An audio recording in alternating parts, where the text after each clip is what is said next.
A person has missed his Asr Salah and now joined the Maghrib prayer in Jama'ah.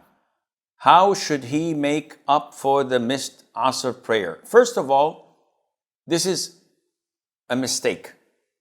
When a person misses Asr prayer, most likely he overslept.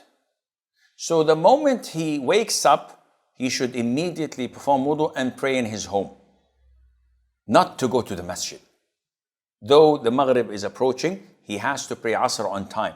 But let us assume hypothetically the person woke up in the masjid on the iqamah of Maghrib. In this case, he has to perform wudu, join the congregation intending to pray Asr while they're praying Maghrib. So how is it possible? Asr is 4, the Imam is praying 3. He joins them in the first 2 rak'ahs.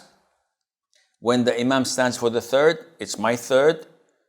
And then the Imam sits for tashahhud, I have to sit for the tashahhud. But there is no tashahhud in the third rak'ah al-Asr. I know, but you have to follow the Imam.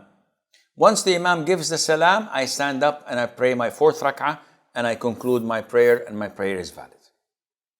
But I cannot join the Maghrib and pray the Maghrib and afterwards I pray my Asr, because the order is a must. And this is the vast majority of scholars' opinion upon this, and Allah knows best.